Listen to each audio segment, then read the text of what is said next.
Okay, well, thanks very much, Penny, for having me here. And it's a privilege always to share something that's become a big part of my life and what I do. And so just to go to the basics, I guess, in terms of what TRE is all about, it stands for Tension or Trauma Releasing Exercises. Person, Dr. David Baselli, was behind actually putting this whole exercise kind of somatic release together. And he'd been involved with international organizations over the last 30, it's probably more 40 years, with working in war-torn areas and dealing with things like PTSD was a big key thing. And it was his frustration at looking at how it wasn't actually making a big difference in the sort of work that he was doing.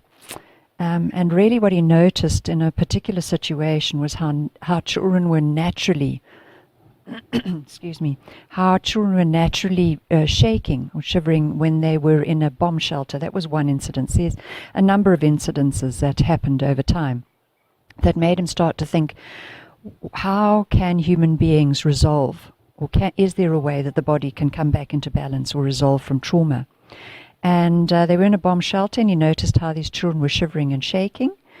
And he saw how the adults were all sitting stock still and weren't moving at all. And when the all clear sound went off, these children just ran outside to play, and he thought, this is extraordinary. And he went and asked them, how are you doing? How are you feeling? And they said, no, they were fine. When he went into the and spoke to the adults, he said, but I noticed your children shaking. Why aren't you shaking? And they said, no, we can't. We've got to keep, strong and still and so on. And so he looked at that and thought, does that mean something? And that's when he looked into speaking to, zoologists and research on in the animal kingdom, what happens there. And it was quite evident that animals naturally do it. It's a totally natural mechanism of releasing trauma from their body, where there has been chemicals released in the nervous system, and a way of bringing them back into balance, because it's key for them to survive from minute to minute or second to second. And we are animals too. We're just a bit more complex. As mammals, we have this emotional brain, the limbic brain, and of course we've got our frontal cortex, which is our thinking brain. And there's research that's been done now on old civilizations in Asia, America, certainly here in Africa, where actually to recover from trauma, the body did shake, and they allowed it. It was a natural response. Unfortunately, we've learned behavioral patterns that we think are better, to say that you must suck it up, you must get over it, you must push it down, you must get on with it. And this is why I think there is so much dis-ease and so many problems that come out later on in life. So what is actual TRE? So what we have is, and I'm sure a lot of you know now the terminology that's used, which is the fight, flight, freeze, and fawn. Okay? And if anybody isn't, we can discuss that afterwards, or just understand those mechanisms. But they're all response mechanisms in our autonomic nervous system to how we cope with the environment. And there are wonderful authors that have written a lot. There is, that you can read up about. There's Gaber Mator. There is Bessel van der Kolk, who spent their life work doing research, and that they understand that it's, first of all, not what happens to us necessarily, it's what happens inside us at the time when an event happens. That's why each individual, depending on your nervous system and your body makeup, will actually experience a trauma or remember it in a different way to somebody else that was at the same event. Okay. The other thing is that they understood, and science research has shown, is that the body keeps the score. At the time of any trauma, whether you went into fight, flight, or freeze, or fawn, you're compromising your body, and your body is compromised because at the time there are chemicals and hormones that are released. And unless there is a positive outcome at the end, the body, where the body's the chemicals and adrenals and so on are coming back into balance. Those chemicals and so on don't have anywhere to go, and they stay locked in the body, as well as the tension, which we don't always become aware of or feel because it's actually in our fascia.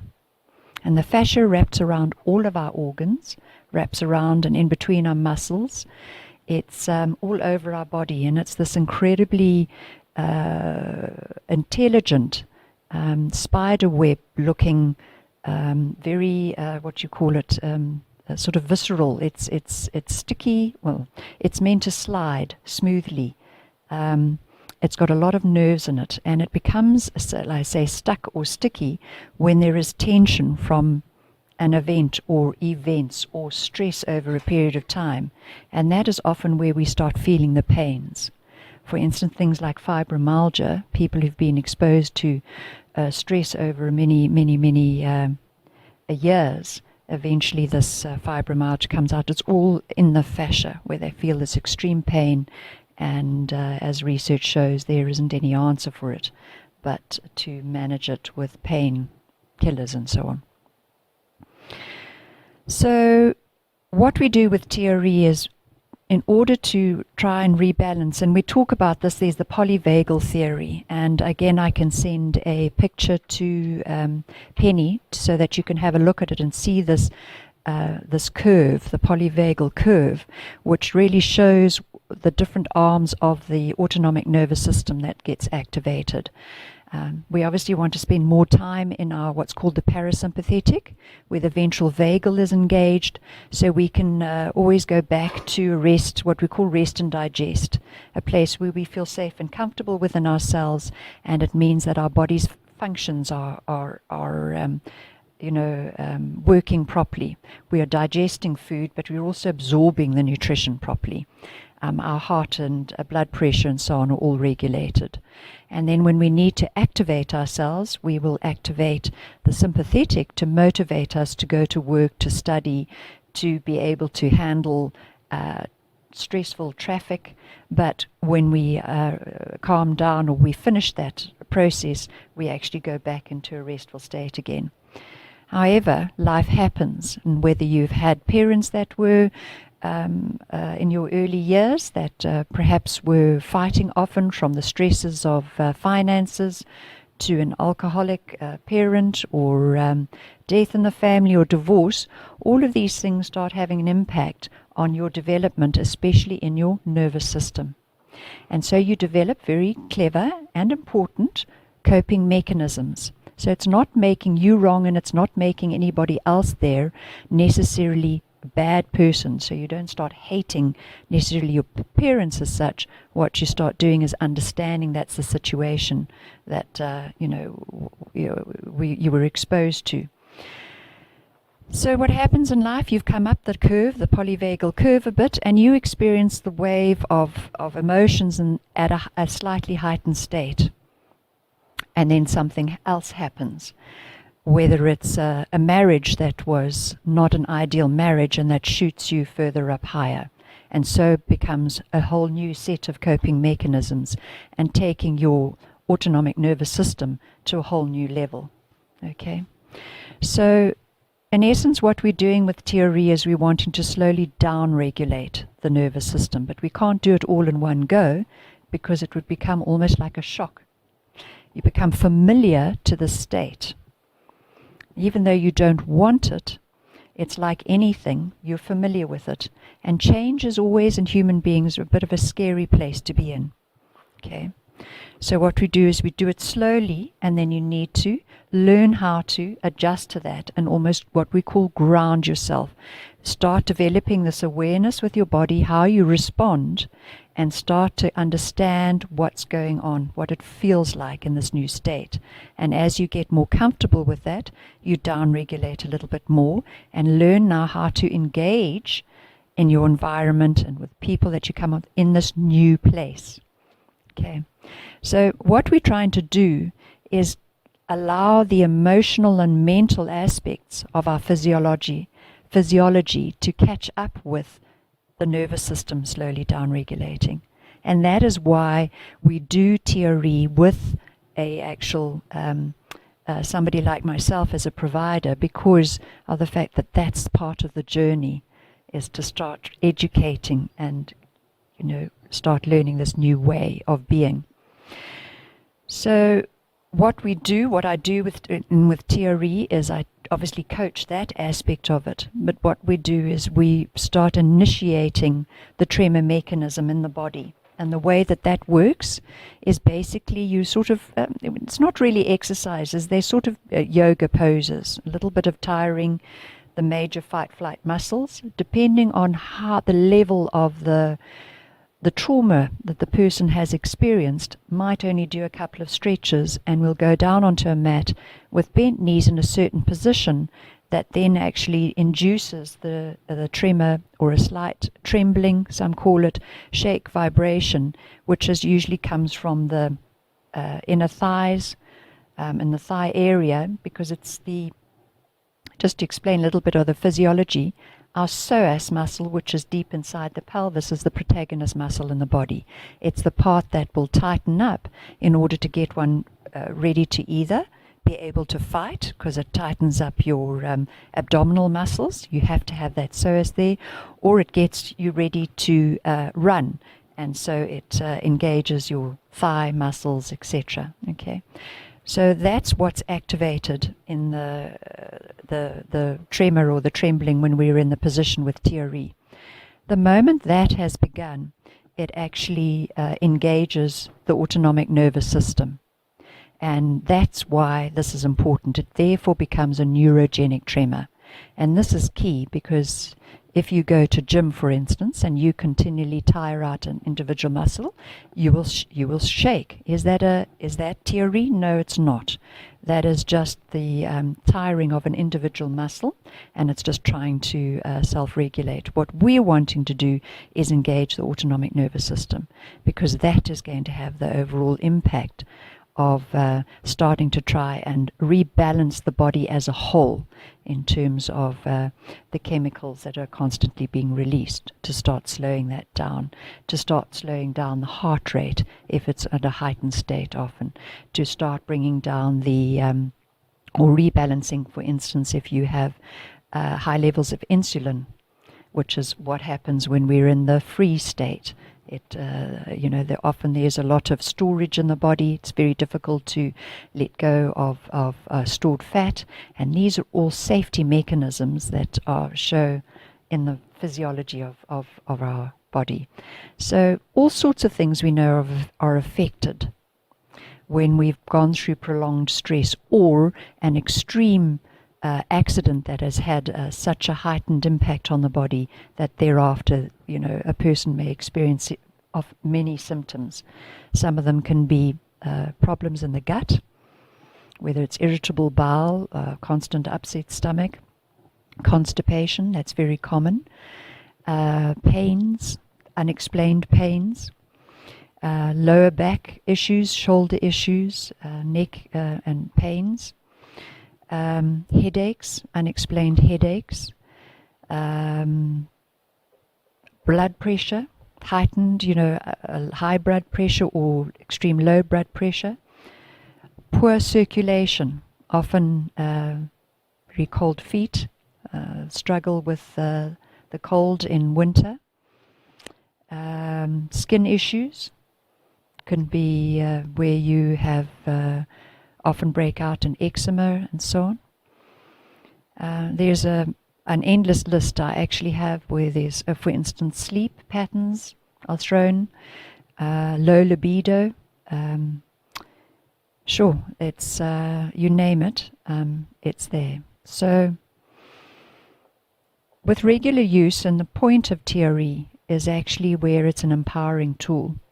And the more you start having your nervous system regulated and you can start making sense of it all, the more you start recognizing actually who you are as an individual. And if I bring that to myself, I think that's a key point. A physiotherapist referred me and said, there's something more going on here. I was forever spraining my ankles, forever having problems. And she said to me that, if you're open to something a little bit different, I don't always suggest this to everybody, but you seem like an open-minded person, I suggest you contact this person and go and try out TRE. At first I sort of ignored, because I'm very much always been go to the doctor, go to a physio, chiro, and that's been my route of how I deal with things. But I realized in actual fact that I spent most of my life, that was on my, speed dial, were all of these various things, going to have needles put in my back because I'd go into full spasms, having endless problems which made no sense of why. I was very active person doing Pilates for 8 years. Why would my ankles keep spraining them, and to the point of having moon boots on? So I decided one day that I actually did need to do something about it, and I picked up the phone and made an appointment. And I was absolutely astonished, because I had no idea that that's how heightened my nervous system was. And it had been like that since I was a little child. So for me, it was that revelation that you could experience. I could physically feel it. It was very strange. It felt like I was almost a little bit high, probably slightly dissociated, but I felt a change, and I thought that was so extraordinary, that just the simple shaking, that every time I looked it would stop. Couldn't understand that. But that I understood I was in control. The moment I straightened my legs, it would stop. I bent my knees and went into position, it would start up again. And I thought this was extraordinary, and I was hooked. And over time, I noticed how much easier I found it to cope with the demands of having 2 children, working a full-time job, a husband that was a sort of old generation husband of wifey does everything, and wifey was very good and of doing everything, being the super mom, which totally, absolutely flattened and exhausted me, to the point where I found it very, very difficult to actually go out and engage with people.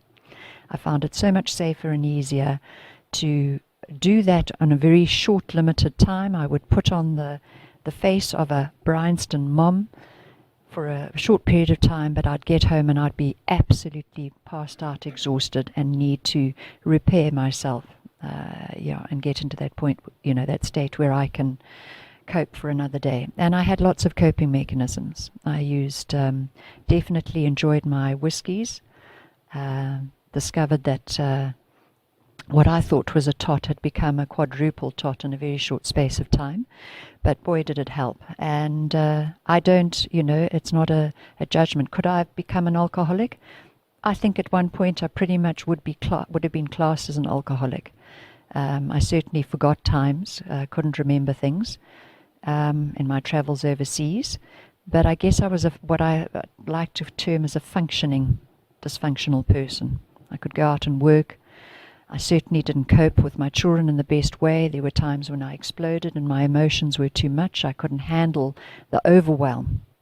So for me, having something like TRE and doing it on a regular basis, and realize that I had a tool that I could do on my own to help me, felt extraordinarily empowering, and I loved it. And I just kept on with the journey. And after, I would say, probably about 6 months, 8 months of doing TRE, I got to that point when I was actually at a workshop, and I was sitting there listening to people, and I suddenly had this extremely powerful feeling that I recognized myself. Like I had this aha moment of, oh my goodness, so this is what it feels like to be Carol. And that was extraordinary for me. And it was incredibly empowering. And this is something that I'm so grateful for. And that is actually why I then decided I would like to be able to share this with other people, because if it could do it for me, why can't it do it for other people too? And that's perhaps something I can do to share. Certainly my friends and family have been amazed, and it's been incredible, because I've had friendships with a small group of people that I've known since I was 5 years old. And we have conversations now and share things which I know we never would have been able to had I been in the place that I was before. And that for me again is so rewarding that I could say I'd get frustrated that I only discovered this in my 50s, and I've been doing this now for 7 going 8 years. I couldn't be happier, and I wouldn't have it any other way, because I've got a lot of living to do, and I'm very excited going forwards. So I hope this gives you a bit of understanding, and I'm not sure if I've covered all the topics of what TRE is about, because I could carry on talking for ages. But thank you very much. And yeah, I think it'd be good to perhaps have an open discussion. If anybody's got any questions, I'd be happy to answer. Thanks so much.